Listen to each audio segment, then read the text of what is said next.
अंधों की सूची। एक बार बादशाह अकबर ने बीरबल को राज्य के अंधों की सूची लाने का आदेश दिया।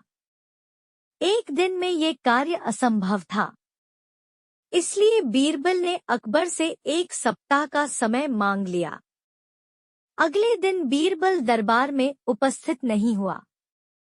वह एक थैला लेकर नगर के हाट बाजार में गया और बीचों बीच एक स्थान पर बैठ गया। फिर उसने अपने थैले से जूता निकला और उसे सिलने लगा।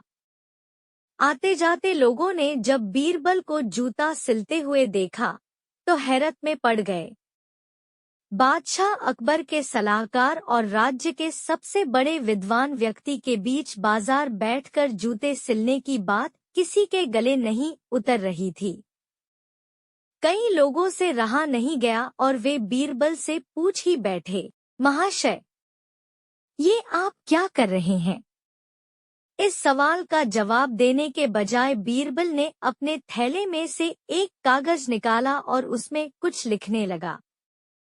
इसी तरह दिन गुजरते रहे और बीरबल का बीच बाजार बैठकर जूते सिलने का सिलसिला जारी रहा।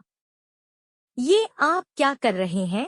जब भी ये सवाल पूछा जाता, वह कागज पर कुछ लिखने लगता। धीरे धीरे पूरे नगर में ये बात फैल गई कि बीरबल पागल हो गया है। एक दिन बादशाह अकबर का काफिला उसी बाजार से निकला। जूते सिलते हुए बीरबल पर जब अकबर की दृष्टि पड़ी तो वे बीरबल के पास पहुंचे और सवाल किया, बीरबल, ये क्या कर रहे हो? बीरबल अकबर के सवाल का जवाब देने के बजाय कागज पर कुछ लिखने लगा। ये देख अकबर नाराज हो गए और अपने सैनिकों से बोले, बीरबल को पकड़कर दरबार ले चलो। दरबार में सैनिकों ने बीरबल को अकबर के सामने पेश किया।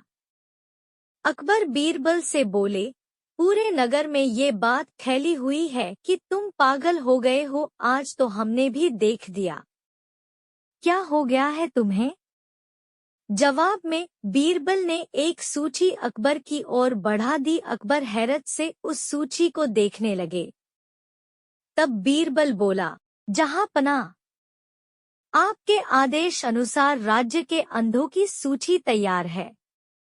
आज हफ्ते का आखिरी दिन है और मैंने अपना काम पूरा कर लिया है। सूची काफी लंबी थी। अकबर सूची लेकर उसमें लिखे नाम पढ़ने लगे। पढ़ते पढ़ते जब वे सूची के अंत में पहुंचे तो वहां अपना नाम लिखा हुआ पाया। फिर क्या? वे बौखला गए।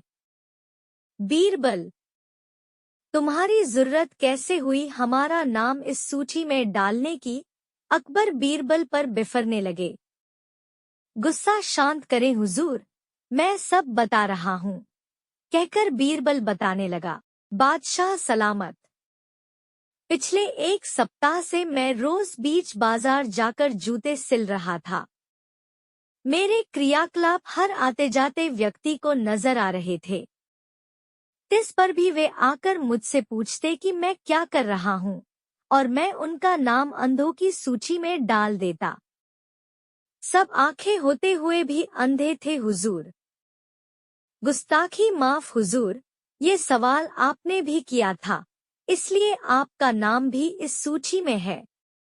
अब अकबर क्या कहते? वे निरुत्तर हो गए।